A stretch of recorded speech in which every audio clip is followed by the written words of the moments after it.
In the name of Lord Jesus Christ, I speak. Thank God we shall continue with our study on the book of Psalms, right? So we are going to look at chapter 5. Yeah? We finished up to chapter 4 yesterday. Again, this psalm is written by King David. Okay. Now, I guess, at first glance, we know that David was in trouble because of the content of the psalm.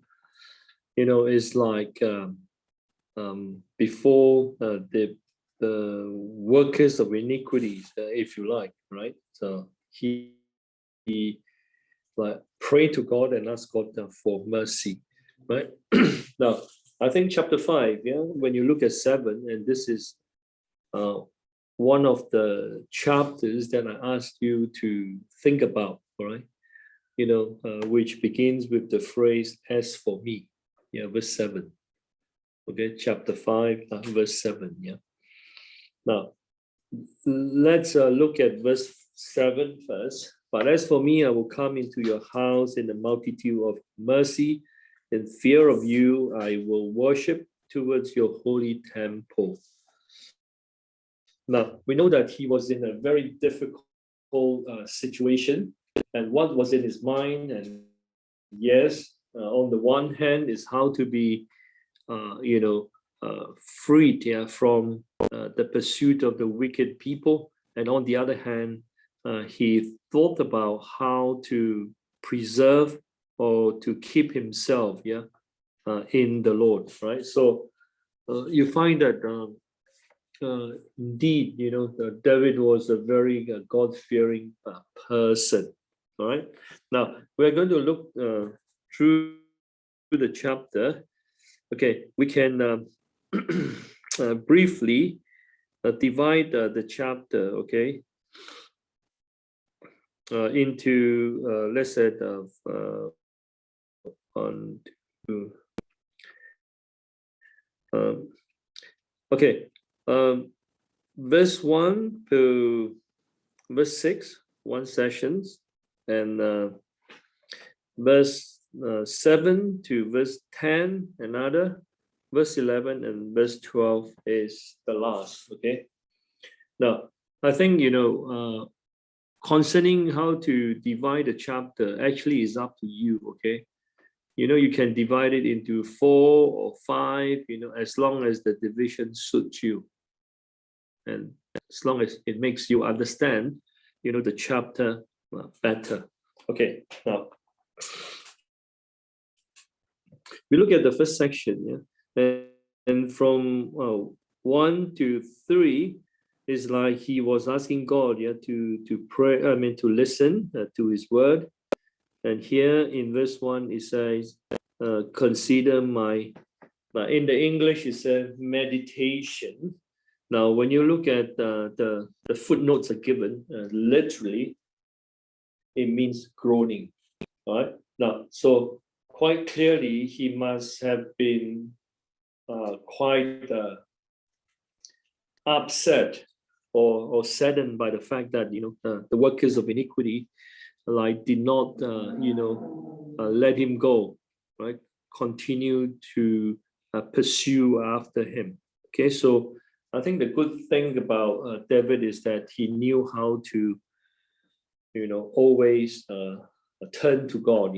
And here is one example. Okay, now so it's in verse 2. It says, "Give heed to the voice of my cry, my King and my God, for to you I will pray." Now here we can see two at least very important points, and that is he recognized that God is his king.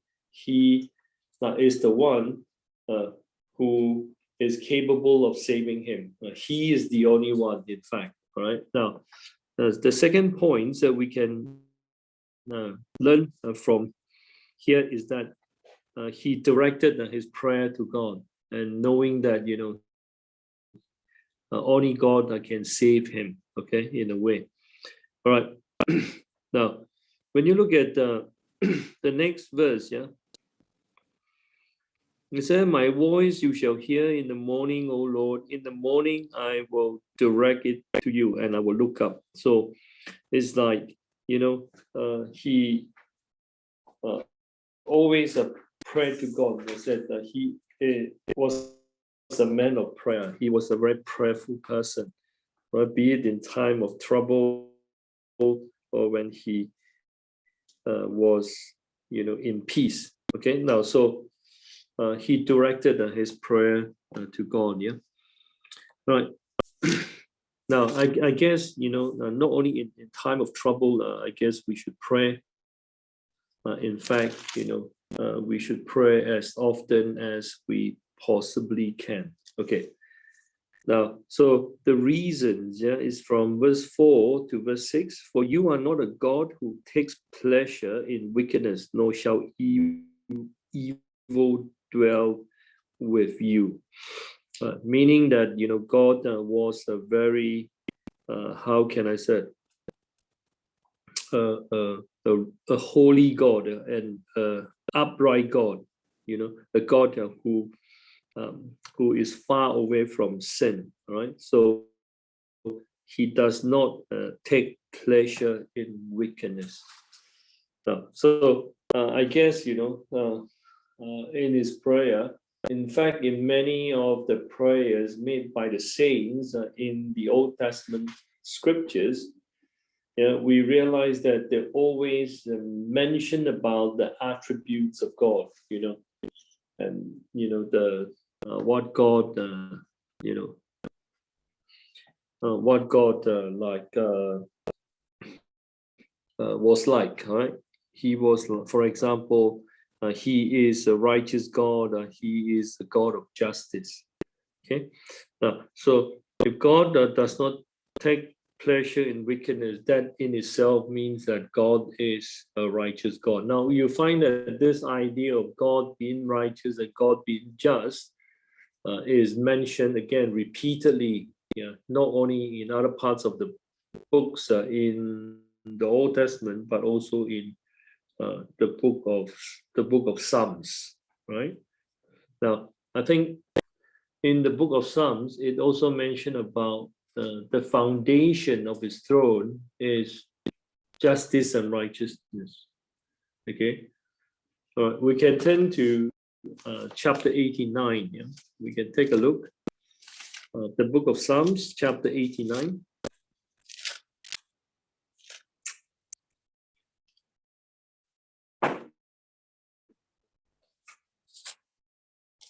All right, we can read verse 14. Now, righteousness and justice are the foundation of your throne. All right. Okay. Mercy and truth go before your face. Right. So now, for mercy and truth to go forth, yeah, it must be like based on the foundation of justice and righteousness. Okay, based on the foundation of justice and righteousness. So you find that in this way, God does not go against his own nature or his own standard. Okay. Now we look at another verse, chapter 97. Chapter 97. We read verse 2. Yeah? Verse 2. Clouds and darkness surround him. Righteousness and justice are the foundation of his throne. Okay. Now, so it's like, cloud and darkness, signify, I would say, the awesomeness of God, is so awesome. All right. But what is important is that, the foundation of his throne, is based upon righteousness and justice. Okay. So even if you have got a chance to look at like the book of Isaiah or other prophetic books more closely, you see that this idea of justice, righteousness are mentioned all the time, over and over again. Okay, And it goes to show that in the church, everyone has to serve the Lord with a heart of righteousness and justice. Okay, all right. Now back to Psalms chapter 5. No, I think in this psalm, it tells us about who can stand before the Lord. Yeah, now the boastful shall not stand in your sight. You hate all workers of iniquities. Now, I think we need to define, who are the workers of iniquities, because it's quite vague in a way. Whenever we talk about workers of iniquities, probably we'll say those who committed adultery, those who committed murder, that kind of thing, and those who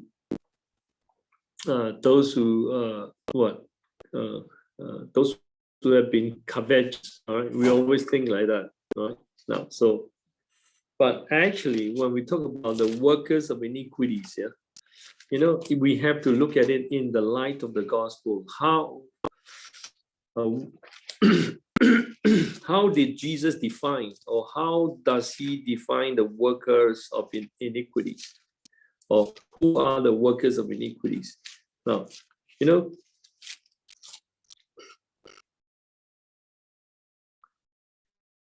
workers of iniquities obviously are those who practice lawlessness. Okay, now who are those who practice lawlessness? Those who do not follow the will of the Father in heaven, just like Matthew chapter 7, verse 21. And this is the one that we always use. Okay, now, so you see that if we are in violation of the law of God, then we are considered workers of iniquities.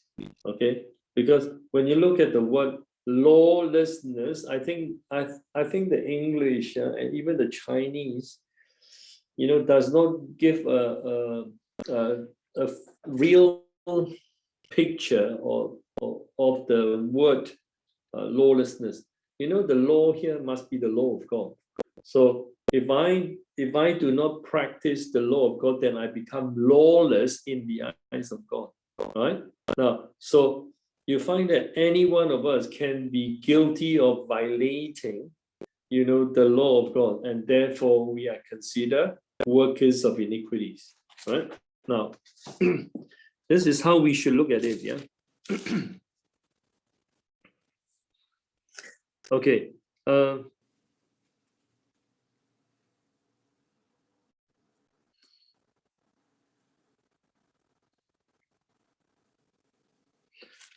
Okay, I want you to look at verse chapter 7, and this is what again David said. Okay, when we come to chapter 7, then we can look at it more closely. Okay, now verse 3, chapter 7, verse 3. Now, O Lord my God, if I have done this, if there is iniquity in my hand. All right, now so David is like saying to God, please look at me, examine me, and to see if there's any iniquity in my hands. So, if David has found guilty of committing a kind of iniquity, then he is what? A worker of iniquity. Right? That's the idea. Right? That's the idea. Okay. Now we come back to chapter 5.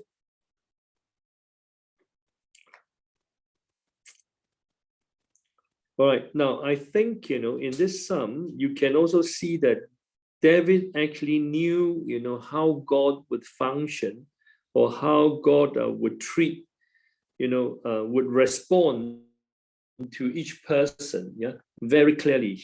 He knew God. He really knew God. That's why when you look at verse 6, it says, you shall destroy those who speak falsehood. Now, falsehood, we must not think that it only refers to like false teachings, heresies, all this stuff. No. Okay. Of course, that is one of them. Now, if you look at like falsehood, you put it in a spectrum. All right. Now, maybe false teaching is the most extreme. But what about when we talk to people, we are not honest. There is like an evil motive in our hearts, but whatever we said, does not reflect the evil intent of the heart. Okay, this is falsehood. Okay, now you find that some people say words with the intention of like getting back at someone, all right, like hitting someone or that kind of thing. Even in church work, we can see this all the time, and especially those who are in authority. If they are not upright before God, yeah, they can do any evil, by giving all sorts of reasons. For example, just to render a person, work for God ineffective. But we know that God knows everything. God knows the heart. That's why as full-time workers, we must be upright before God. We must demand ourselves, because I'm not going to give an account to you because you don't know my heart. You see? Now, the important thing is one day when Christ comes again, he will demand an account from us. How are we to give an account? Right? That's why, those who speak falsehood, and David knew God would destroy. And he said, you shall destroy. To the world, words are like nothing. Even if I have told a lie, so what? Okay? And you see my words has vanished into the thin air already, right? And it doesn't have any impact on anyone. But God is very particular about that. So we have to make sure that whatever we speak is from a truthful heart. Truthful heart must speak from what? I would say, hearts of integrity. All right. So whatever we speak must truly reflect, the belief that we have. Okay. Now, so we move on. Yeah, we move on. Now you hate all workers of iniquity. So here he is saying, verse 6. The Lord abhors the bloodthirsty and deceitful man. Okay, in those days, what can I say? Like King David, he is required to go out to fight, to fight for his people, fight for his nation, it's that kind of thing, right? But I don't think he is a bloodthirsty person, right? Now, here it also mentioned about deceitful. It's not honest, it's not upright. So, I think this is something that we really need to learn. Because you know what? After you have been made full-time workers, by the grace of God, if God's willing, what happened? You are put in a position, right? I think in most cases, people will not question you, what you do, what you say, whatever, right? So we find that if our heart is not upright, you can, in a difficult situation, we can commit falsehood, we can speak falsehood, and we can become very deceitful, just to protect our position or just to protect our interest. And we know that that is not acceptable in the eyes of God. Okay, now with all this in mind, how did David, look at himself? Verse 7 is key. Is key. Now, but as for me, I will come into your house in the multitude of your mercy. In fear of you, I will worship towards your holy temple. And this is so precious. People can be wicked, people can have incorrect motive, and can be deceitful. But as for David, he would want to come before God and to worship him, obviously, with a heart of righteousness. Now, how do we know? When you look at verse 8, now lead me, O Lord, in your righteousness because of my enemies. Make your way straight before my face. Now, so, I think it's so crucial for us to understand that, because of his enemy, he wanted God to lead him in his righteousness, not David's righteousness. Because man's righteousness is not righteousness, put it this way. All right. Now, so I think it's important for us to understand, in our, again, I would emphasize in our service to the Lord, whenever we encounter a difficult situation, we have to make sure that God will lead us in his righteousness, meaning in this difficult circumstance, we want to make sure that we uphold the righteous standard of God, which is in the Bible. And we use the word of God to purify our motives, to make sure that whatever we do, is of God's righteousness. Now, in this way, you find that your path will become smooth. All right. Now, so if we do not practice God's righteousness, our path will become like crooked. All right? It's very difficult to walk on. You know why? Because we have not honored God in the first place. We have to learn to suffer, all right, for righteousness' sake. Very important. And for example, for the good of the church, we even willing to suffer our reputation, whatever, how people will look at us, but just for the good of the church. But obviously, this has to be done in great humility as well. Okay, now we move on to verse 9. Yeah.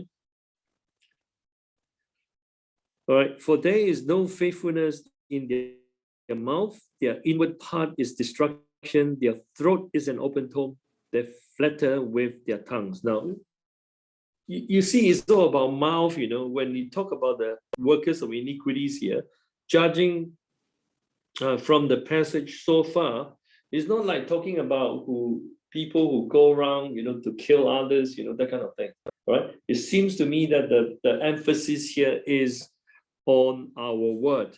Now, there is no faithfulness in their mouth. Whose mouth? The workers of iniquities. All right?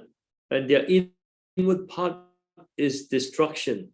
It's like, destruction means ruin. There is no life, no vitality,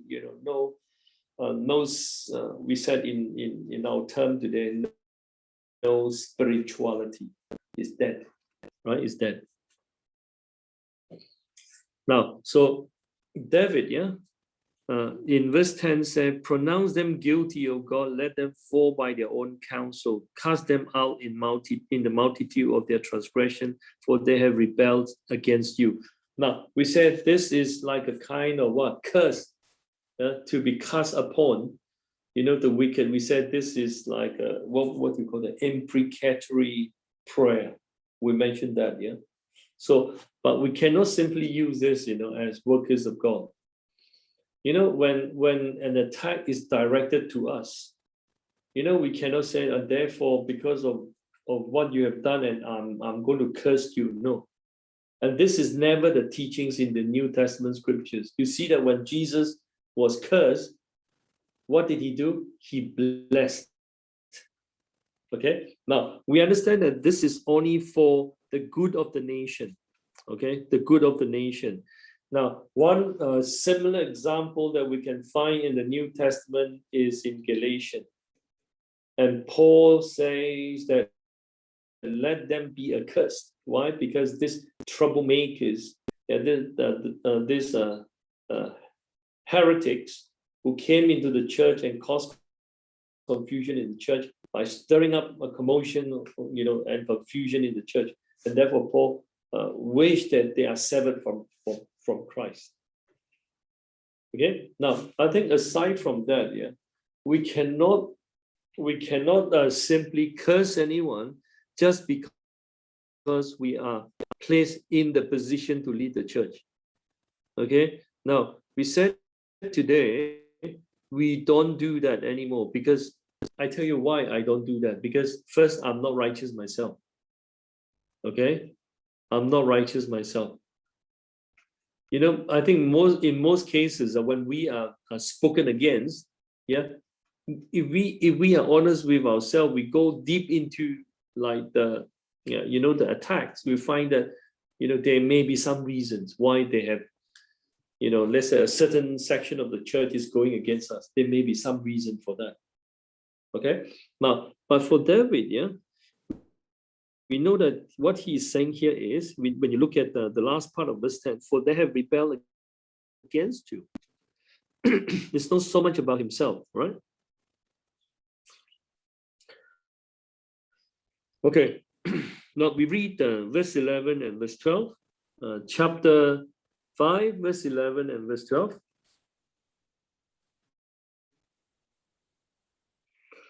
But let all those rejoice who put their trust in you. Let them ever shout for joy because you defend them. Let those also who love your name be joyful in you. Now, those who trust in God, yeah, those who love God's name, mean those who desire to be led by God, to live, under the protection of God. Okay, and all you can make a comparison. What happened, and those who rebel and those who trust in God. And the contrast is so sharp, right? Okay. Now, verse 12, but you, O Lord, will bless the righteous. With favor, you will surround him as with a shield, right? As with a shield. All right. Okay. Now, so for those who fear God, for those who love God, they will be protected. God will surround them with a shield. But this is like those who are bad and those who are good, the consequences are of each, like it's very different from one another, right? Okay, this is quite a straightforward Psalms, I would say, Now, so verse 7, is the one of the verses that I have asked you to look at, right? Verse 7. Now, we now go to chapter 6. Chapter 6. Now, again, this is an instrument. This is a psalm of David. Okay. Now, it seems to me, David was having some physical illness, right? Physical illness. Okay, I do not know the reason why he was sick, it seems to me. Now, how do we know? We look at verse 2 first. All right, verse 2. Have mercy on me, O Lord, for I'm weak. O Lord, heal me, for my bones are troubled. All right, my bones are troubled. Now, I think when you read chapter 32, chapter 39, even chapter 51, all the penitent psalms, and the illness of a person or David in particular is connected quite closely to the sin that he has committed. Okay, now we know that there is a psalm that talk about illness. Let me just double check. Okay, we turn to chapter 41. 41. Just to highlight this to you, we look at verse 3 and verse 4. Verse 3 and verse 4. Now the Lord will strengthen him on his bed of illness. You will sustain him on his sick bed. Now, verse 4, I said, look, be merciful to me, heal my soul, for I've sinned against you. Now, the point I'm making is his illness, in a way, is connected to his sin. That's my point, okay? Right? No, that's why when David said, heal me, it could mean that he is asking God to heal his soul, right? Now, I think if a person's heart is joyful, and what is that? Proverb says that is a kind of medicine. Is it also? It's a medicine to the entire body. Okay. Can't remember which verse is that.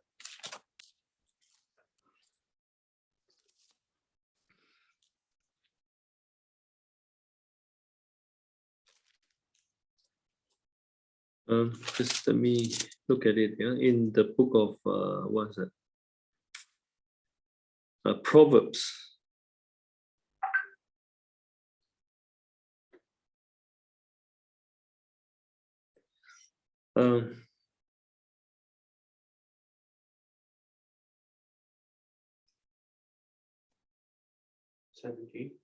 17, yeah. Verse 22. Yes, that's the one. Now, a merry heart does good like medicine, but a broken spirit dries the bone. Now, you see, it's connected to the bones, all right? Now, I want you to read also. I was looking at chapter 16 just now, all right? 16 verse 24. Now, verse 24, pleasant words are like a honeycomb, sweetness to the soul and health to the bones. Again, is connected to the bones. You understand what I'm saying? So, when a person, spirit is broken, meaning he is in sorrow. Now, obviously, when you see the word sorrow, it has the connotation of having a sin against God, right? That the element is there. Okay, sorrow means when a person is in sorrow, it means that it's like he knows that God has deserted him, that kind of thing. Right? Now, you may say, on what ground you say that? Yeah. Now, I want you to read what's that? The book of Psalms, 16.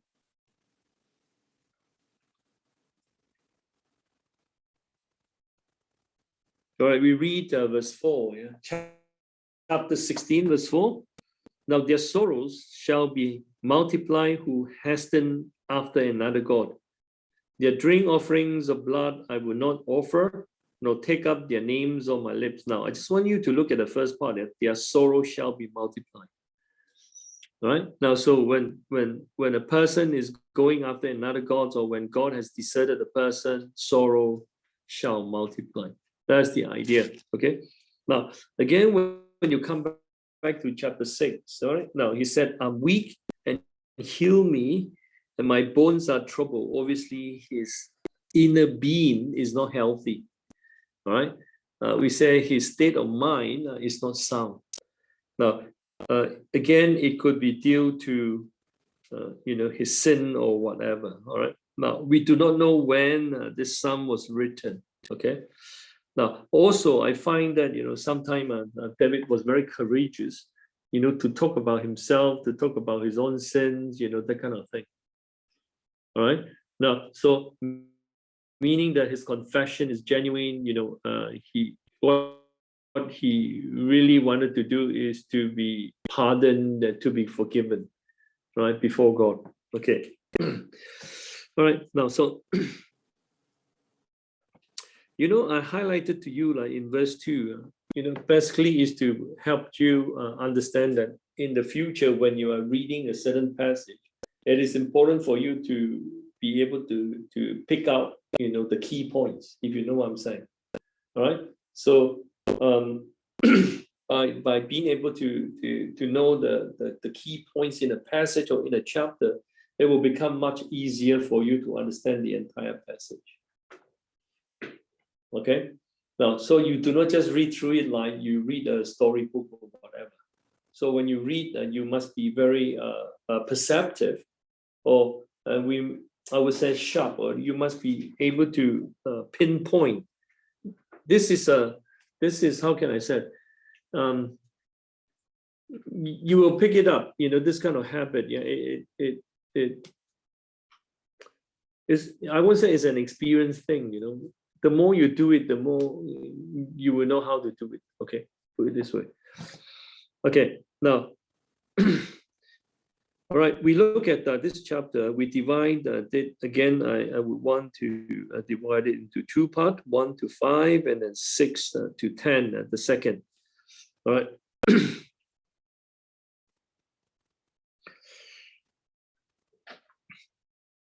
Now, when you look at this, yes, they are like, how can I say? There are like two major problems in this passage that David was facing. The first one is himself, because he was weak, he needed healing. And the second one is the workers of iniquities. Again, is mentioned the worker of iniquities, which is in verse 8, right? Verse 8. Now, depart from me, O you workers of iniquities, for the Lord has heard the voice of my weeping. Okay, now, so it's like he was, troubled by his enemies, all right?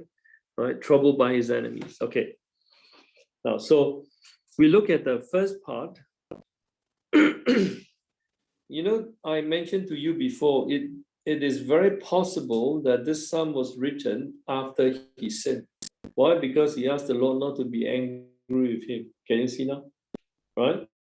Now, so this is how you deduce, all right? Now, for example, if you want to know, the context of the chapter or why David has worded, the way he did. Now, by looking at like verse 1, we know that, he knew God was angry with him. Now, so when you look at the life of David, you ask, at which point in time do you think God was angry with him? The what? The adultery incident. And what else? He numbered his people, isn't it? And God was angry with him as well. Huh? Have you done the 5 books of Moses? Numbers. Oh, no, sorry. Yes, have you done the 5 books of Moses? Yes, you did. Okay. Now, we look at it. Now, so he's begging God not to rebuke him, not to chasten him in his hot displeasure. All right. Sometime I was reading this, the book of Psalms. I said he was such a good person. Of course, with one exception. The guy in one go, committed. He broke 3 commandments in one go. He committed adultery, and he coveted, another person's wife. Is that not 3 commandments in one go? Finish. Okay.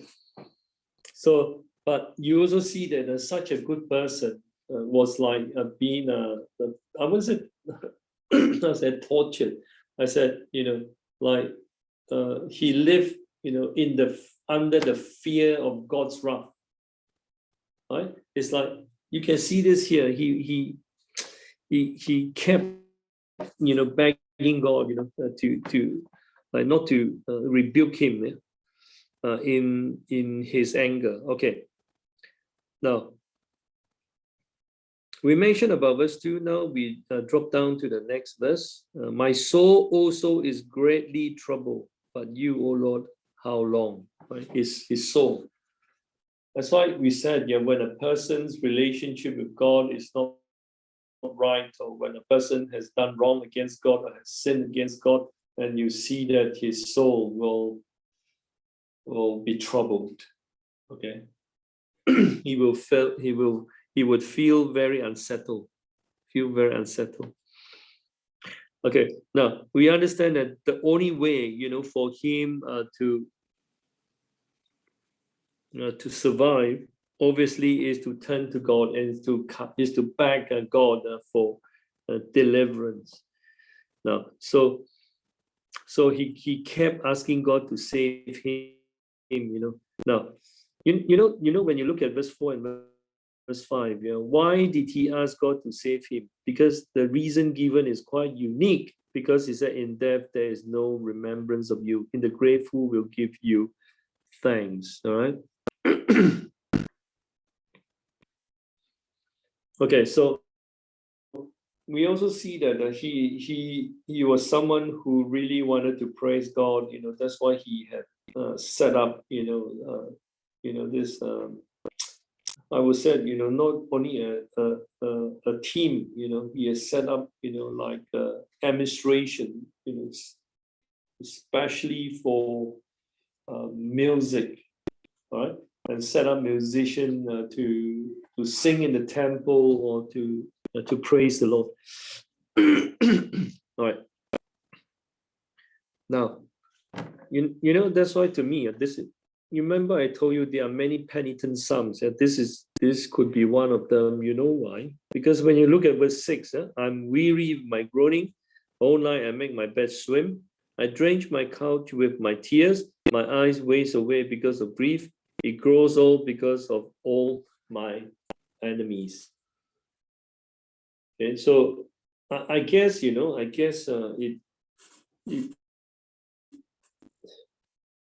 how can I put it? Yes, he was strong before God, like in the historical, records of David, you find that he was like, very strong. But when you look at, the Psalms that he has written, it really, all the Psalms are expressed the innermost feeling of David. How he was feeling at the time, when he was, hotly pursued after. And he even told God, that is like he was wasting away because of grief. And so he must be very, very sorrowful. So we know that, to err is human, because when a mistake is made, then obviously, you find that, we have to bear the consequence of our actions, all right? It's just like Paul says, you reap what you sow. So you can see that he suffered here, David. He suffered. He really suffered. That's why I think as servants of God, we have to make sure that, we will not, make mistakes, all right? This can only be achieved by the protections and preservation of the Lord. Okay. And so here he asked that the workers of iniquities will depart from him. Yeah? Now, so for the Lord has heard the voice of his weeping. The Lord has heard my supplication. The Lord will receive my prayer. Okay, so let all my enemies be ashamed and greatly troubled. Let them turn back and be ashamed suddenly. So, I think up to this point, David always turned to God. I think that is so wonderful. It's so precious. Okay, but sometimes we only turn to God wholeheartedly when we are in big troubles, and problems that we cannot resolve. Then we turn to Him wholeheartedly. I don't think we have the habit of turning to God, when we encounter a small problem and we think that we can resolve it by ourselves. As full-time workers, we must always turn to God wholeheartedly. Make sure the connection with God is very, very good. Right? And each time when we pray to Him, we should be able to foster an even better relationship with Him. That kind of thing. And serving God is not about ourselves; it's about fulfilling the will of God. You will go through a lot of how can I say? A lot of emotion, if you like. All right. Sometimes we find that we can be provoked, we can be angered. We feel so down. We feel very desperate, and that kind of thing, right? No, I think again, the moral lesson here is that we must always turn to God. That's the thing, regardless. Okay, in every aspects of our life, we must learn to turn to God. Now, you see, the problem is that if we do not turn to God in all the things that we do, we are bound to face with problems, and when we encounter them, we find that we'll make mistakes. It does not mean that when we turn to God, we will not face with problems. The only difference is when we turn to God in everything that we do, yes, we do make problems, but in the process, we will not easily sin against God, or we will not easily make mistakes. Okay. All right. So this is chapter 6. Yeah. Now I just want you to look at chapter 7 now. Chapter 7. If you look at the superscriptions that are given here, it mentioned about a meditation of David. Now, when you look at the small footnotes given, it's actually Shigeon. Okay, now it's similar to Habakkuk chapter 3, right? Okay, now I think I mentioned this to you yesterday. All right, now the superscription here is telling us that, David sang to the Lord concerning the words of Cush, the Benjamite. Now, do you know the background when you look at this? What exactly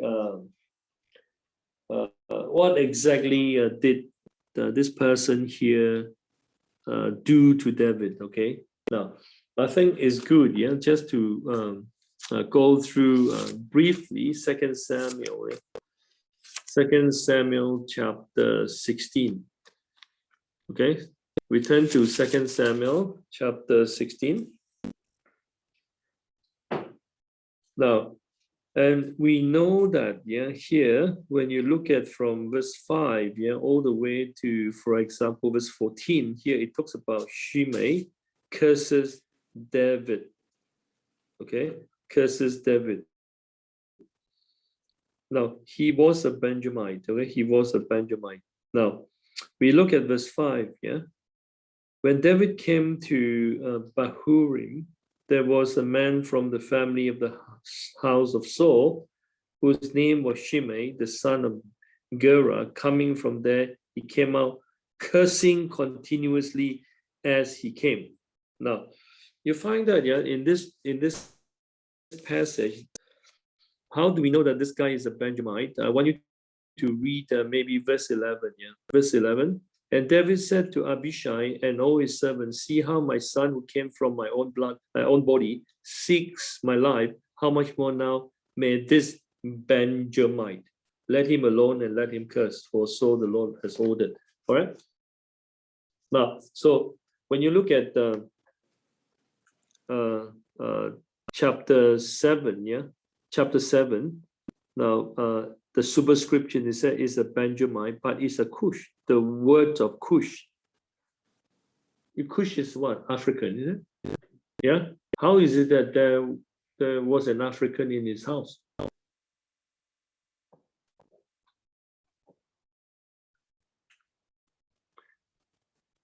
Of course, I do not want to speculate too much. In those days, the kings, they can marry anyone, just like Solomon. All right, he had so many wives, that kind of thing. All right, there's so many wives, and therefore it is not surprising at all. And this guy is a Benjamite. Okay, now, so to me, this passage, I think is in alignment, with the superscription given to the chapter. Okay. Okay, now I just want you to look at what he did, okay, very quickly. Now, verse 6 and chapter 16, verse 6, And he threw stone at David and at all the servants of King David, Now, okay, now verse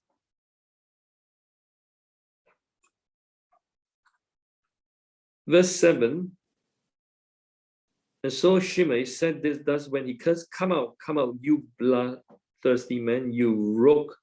Now, meaning a worthless man. He's saying that, David was a worthless man, a man of bloodshed. Now, when you look at the records of David, indeed he was a man of bloodshed. That's why he was not allowed to build the temple. Is that so? And that's the reason given by the Lord, saying that because you've shed the blood of so many people, and therefore you must not build the temple. Okay.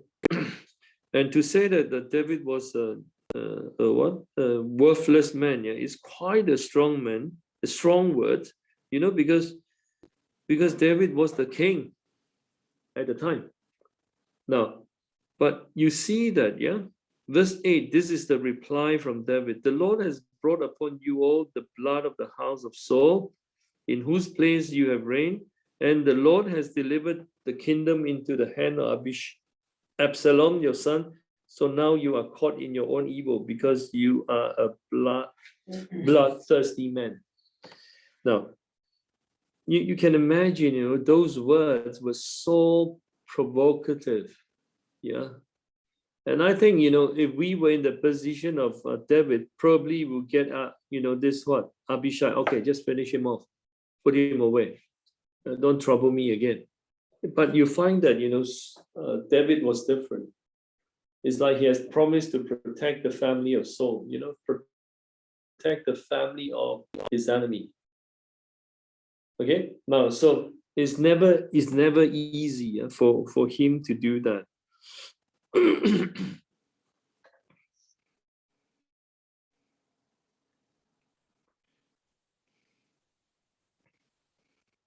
Then Abishai, the son of Jeruiah, said to the king, "Why should this dead dog curse my lord, the king? Please let me go over and take off his head."